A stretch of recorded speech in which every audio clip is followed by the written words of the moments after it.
Les amis, bienvenue, j'espère que vous allez tous très bien, très content de vous retrouver en ce dimanche soir pour une petite vidéo analyse du Classico. Il vient de se terminer à l'heure où je m'enregistre, victoire donc 2-1 du Barça, qui vraisemblablement leur donne leur titre. But dans le temps additionnel de Franck Kessié, très belle action collective pour un Barcelone, un FC Barcelone qui donc met fin aux souffrances du Real Madrid cette saison en Liga. Il y avait déjà 6 points, 9 points d'écart. Le Real pouvait peut-être rêver de revenir en revenant à 6 longueurs avec une victoire au Camp Nou. C'était déjà un obstacle assez difficile et une situation assez compliquée. Mais ils ont marqué le premier but. Pourtant, les hommes de Xavi reviennent et donc arrachent la victoire pour s'offrir 12 points d'avance en tête de la Liga. Ça fait 12 points d'avance avec 12 journées restantes. C'est loin d'être officiel, loin d'être mathématique. Mais en plus, quand tu considères le goal average qui est supérieur pour le Barça, très très difficile d'imaginer un retournement de situation. Pour moi, à 99,9%, le Barça vient d'aller chercher son titre, son premier, sa première Liga, depuis 2019. Un moment absolument majeur pour Xavi, pour son projet, pour le projet de ce Barça qui a été, je trouve, dans l'ensemble cette saison séduisant malgré les revers en Europe et qui a vraiment mis une pierre supplémentaire, voire 2 ou 3, dans la construction, dans l'établissement de son projet.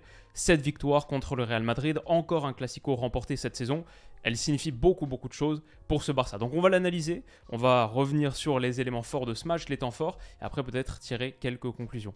D'abord, ce que j'ai trouvé intéressant, toujours du côté du Barça, quand on était au Camp Nou, qu'on l'analysait contre Manchester United, toujours cette même ambition, cette même chose, presser dans la moitié de terrain adverse et être quasi en individuel, constamment en individuel, toujours prendre l'homme pour asphyxier, en l'occurrence un Real Madrid qui avait beaucoup de mal à s'en sortir. Moi je trouve sur les 10 premières minutes, et c'est un peu ironique parce que le Real marque en premier, mais je trouve que le Barça fait une très bonne entame.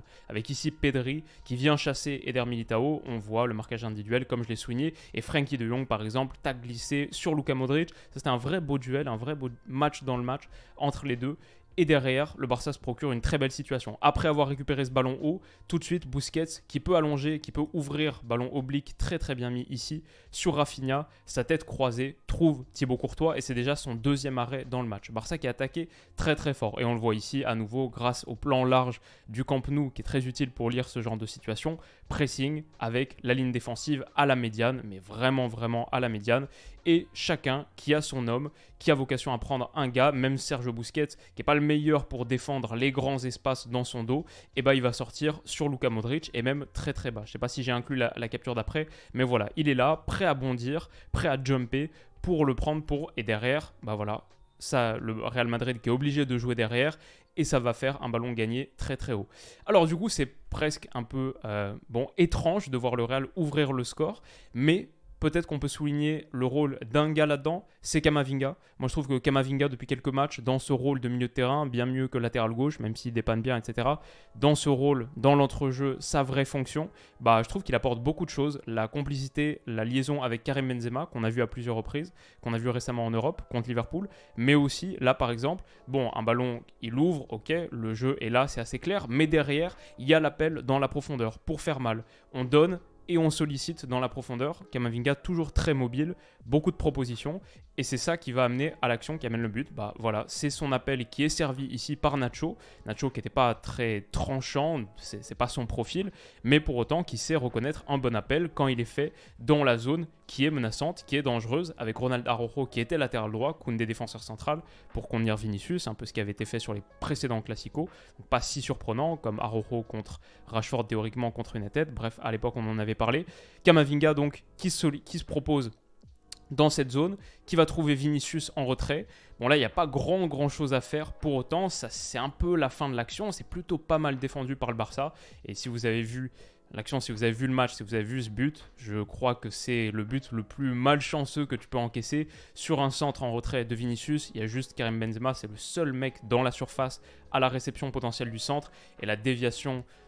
Araujo qui se prend le centre en pleine tête et elle passe, mais s'il était un attaquant, ce serait le geste parfait, absolument magique, en angle fermé, entre le poteau et Ter Stegen. Peut-être que s'il y a une erreur individuelle dans l'action, c'est Ter Stegen qui anticipe trop le centre, alors que pourtant la zone est bien couverte, je trouve. Il fait le pas de côté et derrière, il est battu par le centre en retrait. C'est encore plus visible sur le ralenti, sur une autre caméra.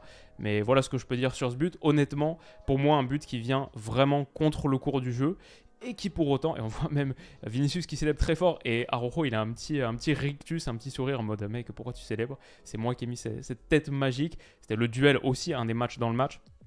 Mais du coup derrière, je trouve que le Real capitalise sur le fait d'avoir pris l'avantage pour avoir de plus en plus de mouvements intéressants, de situations et d'avantages exister dans la partie. Je trouve aussi que ce qu'on a vu, et quand on parle voilà, de l'accomplissement du projet de Xavi ou la projection, à quel point ce projet a progressé, je pense aussi qu'on a vu quelques lacunes, quelques failles, notamment sur cette première période du Barça. C'est difficile d'aller chercher. Allez, un seul aller suffit, d'aller chercher le grand espace, la profondeur sur des moments d'attaque rapide. Typiquement, même Rafinha, par exemple, je ne sais pas si vous vous souvenez de cette action, mais il reçoit un ballon là, au cœur du jeu, pressé entre deux gars, super crochet pour sortir de la pression. Mais derrière, qu'est-ce que tu peux faire vraiment? Il n'y a pas vraiment d'espace à aller attaquer. Rafinha, il n'a pas vraiment la vitesse pour prendre tout seul cette zone et faire mal. En plus, c'est un ailier inversé, donc à un moment donné, il va vouloir rentrer là, et donc il va se heurter un peu face au mur, face au bloc.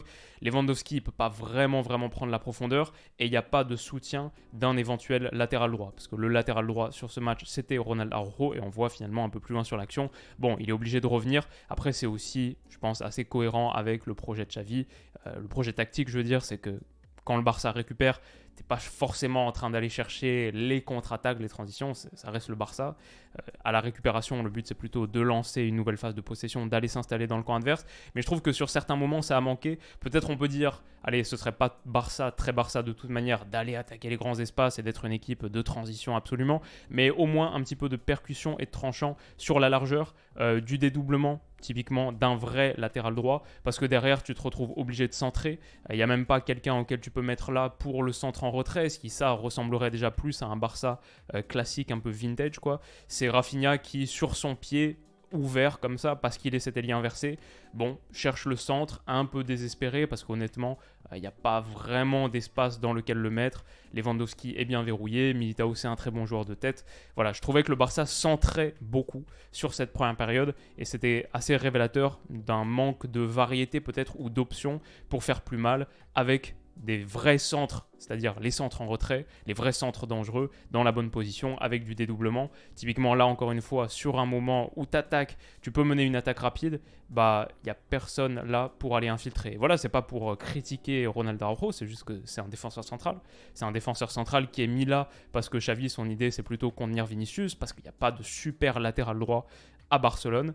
Et c'est peut-être un truc que tu as envie de corriger pour la suite, si jamais le Barça a des ressources pour recruter, ce qui est aussi un gros point d'interrogation, mais ça on aura le temps d'en reparler. Mais en tout cas voilà, sur ce genre de situation, typiquement, tu aimerais bien avoir quelqu'un qui en plus peut mettre Nacho sous grande pression, parce qu'il y a Rafinha là. Si tu as plutôt un gars qui est ici et qui peut vraiment menacer sur le couloir droit, ouais, tu mets le défenseur, tu mets Nacho sous très grosse pression et le Barça peut pas vraiment le faire. Camavinga a le temps de revenir et tu peux pas vraiment attaquer rapidement. Même Araujo ralentit sa course. Il a bien compris que ce moment est passé, mais je pense que pour un vrai latéral droit de percussion, là, il y aurait potentiel pour faire mal. Bref, tout ça pour dire qu'il y a encore des axes de progression pour ce Barça, notamment sur la constitution de ton effectif. Mais derrière, quand même, c'était un Barça, j'ai trouvé, assez dominateur à partir du moment où, à partir de la demi-heure de jeu, que ça se rééquilibre un peu après l'euphorie du premier but du Real. Je trouvais que le Barça était globalement dominateur sur cette partie jusqu'au moment des changements d'Ancelotti. On va en reparler. Peut-être un truc dont j'aimerais parler, c'est Gavi. Parce que moi, je l'aime plutôt bien dans ce rôle. C'est un truc, voilà, il faut y réfléchir pour la suite. Est-ce que tu veux le laisser sur ce poste, entre guillemets, d'ailier gauche et te priver d'un troisième attaquant, parce que le Barça en a que deux. Mais en même temps, moi, je trouve qu'il est très pertinent dans cette fonction. On en a parlé à l'envi sur la chaîne, mais il se projette beaucoup dans le dernier tiers. Ses décrochages, toute son activité dans le demi-espace, son jeu de combinaison, d'agression et de harcèlement aussi sur le travail défensif. Et moi, j'étais un peu surpris parce que du coup, vous le voyez peut-être, je regardais le match sur beIN Sport 1 parce que j'adore Benjamin da Silva et j'adore Omar da Fonseca. C'est vraiment une super doublette. J'ai quasiment que des bonnes choses à dire sur eux, sauf peut-être du coup sur ce match où je trouve que, je sais pas pourquoi, Omar, que j'adore encore, une fois je le dis, peut-être un peu trop critique sur Gavi en mode il faisait que des passes vers l'arrière, etc. C'est un joueur un peu neutre, qui manque un peu de folie ou peut-être d'audace avec ballon. Je ne suis pas forcément d'accord parce que je crois que ça c'est le but de l'égalisation. Ça vient d'un moment où justement Pedri il se propose, il veut toucher énormément de ballons pour faire des différences. Là il décroche pour toucher un ballon de Baldé et derrière c'est une très très belle ouverture qu'il envoie à Robert Lewandowski. Ça pour moi c'est l'inverse d'une action d'un joueur neutre par-dessus la défense pour Robert Lewandowski qui fait un très bon appel aussi, c'est à souligner. Et Sergi Roberto qui s'est bien proposé également, qui a été menaçant dans ce rôle Pedri un peu, c'est-à-dire intérieur droit, faire des courses dans la profondeur, étirer la dernière ligne, ce qu'il a plutôt bien fait sur ce match, même si sur d'autres rencontres on a vu que évidemment c'est pas Pedri, Pedri manque, ça va faire beaucoup de bien quand Pedri reviendra. Mais tout ça pour dire Gavi, par exemple là, très bonne passe à destination de Robert Lewandowski, son centre derrière trouve Rafinha, il rate sa reprise, mais ça revient. Pour le coup Ronald Araujo a suivi, pas mal, même force Vinicius à défendre bas, à partir de bas. Et son centre en retrait, là pour le coup, trouve De Jong, qui met en retrait sur Rafinha, petit cafouillage, ça revient sur Sergio Roberto, qui s'est bien projeté, qui marque le but de l'égalisation juste avant la mi-temps, qui fait beaucoup de bien à ce Barça, grosse célébration.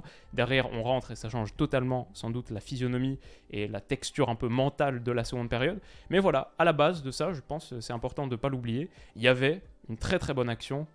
En seconde période, du coup, on repart sur les mêmes bases de la fin de première. Je trouve un Barça globalement dominateur, le Real qui recule davantage. Et je trouve qu'on a vu aussi qu'il y avait une équipe qui avait joué en milieu de semaine en Europe, un match de Ligue des Champions contre Liverpool, et l'autre qui avait pu se reposer parce que le Real, entre la 45e et la 75e, commence vraiment à manquer de jambes, je trouve. Et le Barça prend de plus en plus l'emprise sur un match que le Barça pourtant n'a pas besoin de gagner. C'est le Real qui a besoin de gagner ce match pour rester dans la course au titre. Et derrière, voilà, bonne proposition de Pedri qui décroche. Ici, très bon contrôle, le contrôle jambe éloignée, classique, même s'il n'est pas trop attaqué. On voit aussi que sur l'impact, le Real baisse un petit peu par rapport à ce qu'il montrait sur la première période. Derrière ça, il donne à Baldé et il poursuit, un petit peu comme tout à l'heure, ce qu'on a montré avec... qui c'est qui avait poursuivi sa course dans la surface de réparation, Camavinga. Comme ce qu'on avait montré avec Kama, il donne et derrière, il se projette très bien dans ce demi-espace, où il va être servi par Baldé qui met un bon ballon.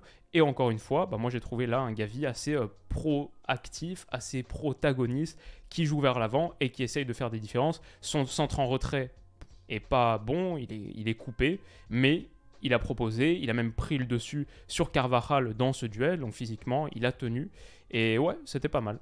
Heure de jeu, il y a un moment, je trouve aussi un petit peu, juste pour en remettre une couche sur ce que je disais tout à l'heure, difficile pour le Barça de jouer ces ballons de grand espace.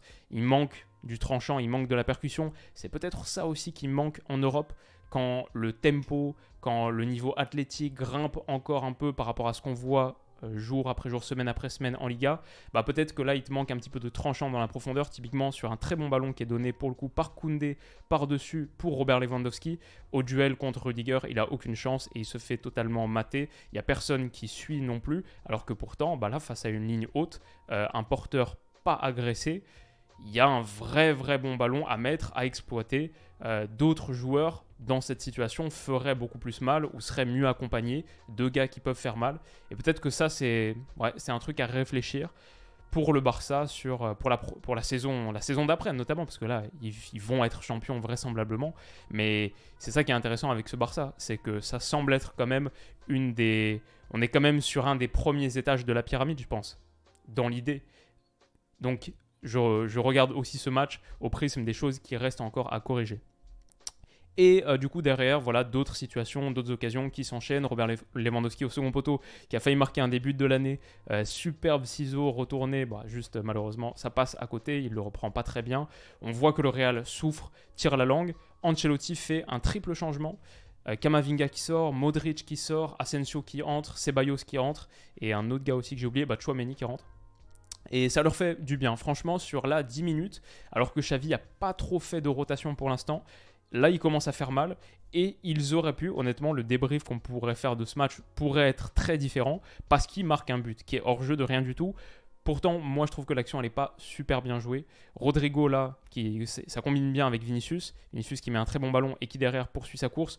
Pour moi, il faut exploiter ce 2 contre 1. C'est dommage que ce n'ait pas été fait ici par Rodrigo. Aller fixer Koundé et derrière décaler sur le côté sur le dédoublement de Vinicius, qui se propose, à la rigueur, quitte à faire ce qu'il fait à la base, rentrer intérieur, pour ensuite donner une fois qu'il a déséquilibré Koundé. Là, pour moi, il y a vraiment le ballon à mettre. C'est le ballon le plus simple sur ce moment de transition offensive dans les grands espaces, avec de l'espace sur lequel tu peux capitaliser, comme ici. Pour moi, ce qui compte, c'est jouer les ballons simples. Ici, tu n'as pas envie de jouer les ballons compliqués, tu as envie de jouer les ballons simples qui tranchent et qui font des différences avec tout l'espace que tu as à disposition. Parce que là, on est quand même sur un 5 contre 3. Et c'est dommage, du coup, je trouve, d'aller chercher un ballon un peu comme ça, renversé pour Carvajal, qui n'est pas bien mis en plus, parce qu'il rate un petit peu, comme il arrive très vite, il est obligé de le donner un petit peu pointu, et il le donne derrière. C'est un peu trop lent, et ça fait qu'au moment où Carvajal est touché, bah, tu as au moins un gars hors jeu. Asensio là, non, je pense que c'est le seul, ouais, parce que Balde est ici, donc Vinicius n'est pas hors jeu. Mais voilà, c'est quand même problématique parce que finalement, quand Carvajal va centrer, et bah, le gars qui est trouvé et qui marque, c'est Asensio qui était hors jeu. Pourquoi est-ce qu'il est hors jeu? Parce que ça n'a pas bien joué le coup au début. Pour moi, c'est ça. Et en plus, bon, il y a un peu de réussite honnêtement sur ce centre de Carvajal parce que il le réussit pas très bien. C'est le retour défensif. Voilà, ça passe un petit peu à travers, ça passe entre une forêt de jambes et Asensio conclut. Il est hors jeu de pas grand chose. Hein, finalement, moi je pensais qu'il était de plus quand j'ai vu le ralenti. Franchement, ça se joue quasiment à rien. Mais voilà, ça aurait pu tourner sur ça. Si pour moi, je pense, si tu joues mieux ce coup ici quand tu es en 5 contre 3, tu fais le premier décalage, Koundé est fini. Et derrière, tu as beaucoup d'options pour conclure. Donc dommage que Rodrigo n'ait pas senti ou que Vinicius n'ait pas appelé. C'est vrai parce qu'il est quand même derrière. Hein. C'est dur d'avoir des yeux derrière la tête. Mais peut-être tu dois aussi savoir au moment où ce coup il démarre. Tu viens de le jouer avec Vinicius. Tu connais sa capacité d'accélération. Quelque part, des joueurs qui se connaîtraient encore mieux. Peut-être qu'il n'y aurait même pas besoin de prendre l'information, tu sais qu'il est là quelque part. C'est dommage de ne pas avoir mieux joué ce coup. Et derrière, du coup, le Real va avoir des situations, ils sont plus frais, ils finissent mieux le match, ils ont fait les changements pour aller gagner, parce qu'ils doivent le faire, mais aussi ça veut dire qu'ils ouvrent plus d'espace, et ça veut dire aussi que mentalement, ils ne sont pas très disposés. Je pense que physiquement, il y en a beaucoup qui sont cramés. Je pense que mentalement, ils ne sont pas particulièrement disposés à défendre le match nul. Finalement, pour le Real, à la fin, nul ou perdre, c'est strictement la même chose. Ce qu'il faut faire, c'est gagner, quitte à derrière encaisser, par exemple, cette situation où on voit plusieurs des gars du Real qui sont en dehors du coup. Le Barça, un partout, peut mener cette action, et c'est quoi? 1, 2, 3, 4, 5 avec Balde qui se projette contre 5, justement, contre 5 du Real Madrid. Un 5 contre 5 qui est bien joué. Robert Lewandowski qui rentre intérieur, Balde qui a pris son couloir, assez classique, mais Robert Lewandowski, j'ai envie de souligner, très belle talonnade, magnifique. Et ce que j'ai envie de dire aussi, c'est la bonne entrée de Kessié, qui est impliqué dans une action dangereuse quelques minutes plus tôt, mais c'est aussi Balde qui lève la tête, qui prend l'information, et ça c'est un vrai centre calibré, il sait précisément où il veut la mettre. Pour Kessié, qui finit bien aussi, elle n'est pas si facile que ça à mettre, avec le retour de Ferland Mendy. 2-1, c'est une superbe action collective, je trouve, un 5 contre 5 bien exploité pour le coup, à l'inverse de ce qu'a fait le Real quelques minutes plus tôt, et c'est aussi ça qui fait la différence. Pour des hommes de Carlo Ancelotti qui n'ont pas su profiter de leur moment fort à la fin, mais qui dans l'ensemble pour moi ont été dominés. Quand on regarde le tableau statistique, 17 tirs à 11, 8 corners à 1 par exemple pour le Barça. Moi je trouve que c'est une victoire somme toute assez logique pour un Barça qui fait un champion logique et un beau champion, mais pour moi je trouve un champion premier étage de la fusée avec encore pas mal de choses à corriger. Et si j'étais supporter catalan, moi, je suis aucun des deux, je suis ni madridiste ni catalan. Mais si j'étais un Barcelonais, le fait que ce soit pour moi un champion, un beau champion, disons un bon champion, mais loin d'être un champion parfait, pour moi ce serait un motif de satisfaction, motif d'espoir. Tu peux aller beaucoup plus fort, je trouve, sur les saisons qui viennent. Si tu continues à bâtir sur ces bases, l'état d'esprit, l'agressivité, le plan de jeu tactique qui est connu de tous, et peut-être upgrader certaines parties, certains segments de l'effectif pour avoir encore un peu plus de profondeur, notamment pour tes matchs européens. C'est une équipe pleine de promesses et j'espère pour elle qu'elle pourra recruter cet été pour pouvoir encore davantage se renforcer et nous montrer de belles choses en Europe maintenant. Très beau champion. Bon, on se mouille pas trop en le disant non plus. 12 points d'avance. On verra et on aura sans doute l'occasion de reparler de ces deux équipes très vite. C'était la petite vidéo, la petite analyse du dimanche soir. J'espère qu'elle vous a plu. Rendez-vous bientôt pour la prochaine, je pense demain. Une petite vidéo historique que j'ai faite avec Stan. Ça va être cool. Historique, pas une vidéo qui va marquer l'histoire de YouTube, mais une vidéo où on parle d'histoire. Rendez-vous demain pour ça. Prenez soin de vous et bonne nuit. Bisous.